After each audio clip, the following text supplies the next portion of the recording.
Bharatiya Janata party के निगम पार्षदों को जिनकी वजह से कल इलेक्शन हुआ, क्योंकि आम आदमी पार्टी तो इलेक्शन करवाना नहीं चाहती थी।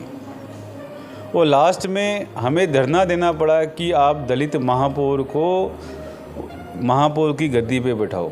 उसका कारण ये है कि हमें एक चीज़ का पता चल गया कि जो केजरीवाल जी हैं वो दलित विरोधी है। हमारी कोशिश ये है कि जनता का काम होना चाहिए, जनता में जो रुके हुए काम हैं, प्रोजेक्ट हैं, वो होने चाहिए।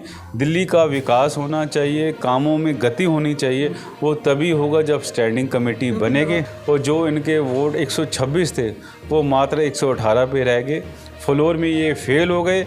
एक नॉमिनेटेड जो मेंबर्स जो एमएलए थे उनके सारे इनका एक पंगु महापौर बना। और इनको शर्म आनी चाहिए, मगर अपनी गलतियों को सुधारने की बजाय ये दूसरी पार्टीज़ को एलिगेशन लगा रहे हैं। इसका मतलब अब आने वाले समय में जनता इसका जवाब देगी। आखिरकार लंबी जद्दोजहद के बाद एमसीडी में तीसरे साल के लिए मेयर का चुनाव कल संपन्न हो गया और आम आदमी पार्टी ने मेयर सीट पर कब्जा कर लिया है।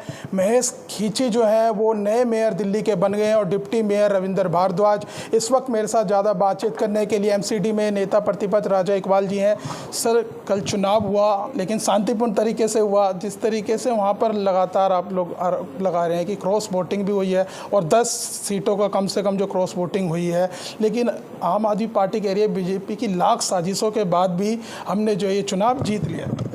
देखो, सबसे पहले मैं बधाई देता हूँ भारतीय जनता पार्टी के निगम पार्षदों को जिनकी वजह से कल इलेक्शन हुआ, क्योंकि आम आदमी पार्टी तो इलेक्शन करवाना नहीं चाहती थी। वो लास्ट में हमें धरना देना पड़ा कि आप दलित महापौर को महापौर की गद्दी पे बैठाओ। उसका कारण ये है कि हमें एक चीज़ का पता चल गया कि जो केजरीवाल जी हैं वो दलित विरोधी है। वो टाइम टपा रहे हैं, वो चाहते नहीं कि कोई दलित बने, क्योंकि तीसरा टेन्योर जो है दिल्ली नगर निगम का डीएमसी एक्ट के अकॉर्डिंग वो दलित जो महापौर होना चाहिए। ये एक एक महीना करके समय काट रहे थे, क्योंकि ये चाहते नहीं थे कि दलित समाज को उसका शेयर मिले। जो दलित समाज के अधिकार के लिए हमने दबाव बनाया हमने, क्योंकि दलित समाज हमारा अपना, हम सामाजिक जो समरसता पे विश्वास करते हैं, वो उनकी हमने लड़ाई लड़ी, हम कामयाब हुए और एक दलित महापौर बना, जिसकी हम बधाई देते हैं। 6 महीने देर से चुनाव हुआ लगातार। जो आप आरोप आम आदमी पार्टी पे लगा रहे हैं वही सेम आरोप बीजेपी पर वो लगा रहे हैं। कल जो 10 वोटिंग का जो आम आदमी पार्टी का सीधा आरोप आप लगा रहे हैं कि निगम पार्षदों ने बीजेपी को दिया है, तो सर क्या माना जाए, आने वाले समय में आप उनसे कॉन्टैक्ट करने की कोशिश करेंगे, पता करेंगे कि बीजेपी में शामिल हो जाए? देखो, हम किसी चीज़ की किसी से कोई कोशिश नहीं करते। हमारी कोशिश ये है कि जनता का काम होना चाहिए, जनता में जो रुके हुए काम हैं, प्रोजेक्ट हैं, वो होने चाहिए। दिल्ली का विकास होना चाहिए, कामों में गति होनी चाहिए। वो तभी होगा जब स्टैंडिंग कमेटी बनेगी। सर, आप पर जो आरोप लग रहे हैं बीजेपी पर, आम आदमी पार्टी की तरफ से खरीद फरोख्त की पार्टी है, हमेशा खरीद फरोख्त। देखो, आम आदमी पार्टी का एक काम है, ये बड़ी बड़ी कमिटमेंट करती है जनता के साथ, और जब ये ग्राउंड पे आते हैं तो इनको ये लगता है कि ये काम हो नहीं सकते। अब जनता के सामने क्या करें, फिर भोला भाला मन लेकर और शक्ल लेकर ये जनता में जाते हैं, रोते हैं। इनको रोने धोने की बजाय ग्राउंड पे काम करना चाहिए। उतनी ही बातें कमिटमेंट में करें जितनी ये लागू कर सकते हैं। झूठ ना बोलें। अगर झूठ बोलने से अगर इनकी सरकार बनती होती तो निगम में इनका बहुमत होता। आप ये देखिए, इनके सभी निगम पार्षद इनका साथ छोड़ गए और जो इनके वोट 126 थे वो मात्र 118 पे रह गए। फ्लोर में ये फेल हो गए। एक नॉमिनेटेड जो मेंबर्स जो एमएलए थे उनके सारे इनका एक पंगु महापौर बना। और इनको शर्म आनी चाहिए, मगर अपनी गलतियों को सुधारने की बजाय ये दूसरी पार्टीज़ को एलिगेशन लगा रहे हैं। इसका मतलब अब आने वाले समय में जनता इसका जवाब देगी। 2 साल से ज़्यादा बीत चुके हैं, अभी तक एमसीडी में जो है स्टैंडिंग कमेटी का गठन नहीं हुआ है। सबसे पावरफुल कमेटी मानी जाती है। ऐसे में दिल्ली के कई काम जो है लगातार रुक रहे हैं।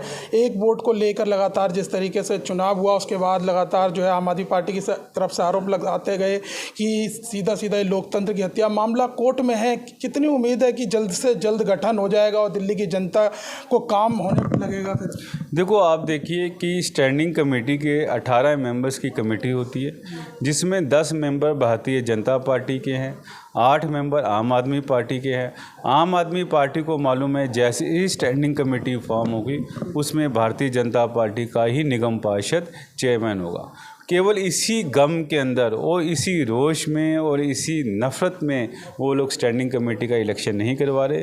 देखो, एक आम आदमी पार्टी की जिद की वजह से दिल्ली का सारा जो विकास है रुका हुआ है। लेकिन मामला तो अभी सर कोर्ट में ना, अगर कोर्ट ने फिर से अगर कह दिया चुनाव हो तो फिर से होगा फिर? देखो, ये लोग हर बात में कोर्ट में चले जाते हैं और कोर्ट में इनको फिटकार पड़ती है, और कोर्ट में जब इनको डांट पड़ते से वापस आते, तो ये जब आपका पॉइंट वैलिड ही नहीं है तो बार बार कोर्ट का समय ख़राब करना, निगम का पैसा ख़राब करना, निगम का समय ख़राब करना, तो ये ठीक नहीं है। आपको डेमोक्रेसी के अंदर जो आपको राइट मिले उसी को यूज़ करना चाहिए, ना कि हर बात में आपको कोर्ट जाना चाहिए। तो ये थे हमारे साथ बातचीत करने के लिए एमसीडी में नेता प्रतिपक्ष राजा इकबाल। कल जो है शांतिपूर्वक एमसीडी में मेयर और डिप्टी मेयर का चुनाव संपन्न हो गया। ऐसे में आम आदमी पार्टी को जो है 135 वोट मिले थे, जिसमें से 2 अमान्य थे, मतलब 133 वोट मिले। वहीं बात करें बीजेपी की तो बीजेपी को 130 वोट मिले थे, लेकिन बीजेपी के जो है निगम पार्षद 120 के लगभग थे, लेकिन 10 वोट जो है ज़्यादा मिले हैं। उसी को लेकर आज जो बीजेपी ने प्रेस वार्ता की और कहा कि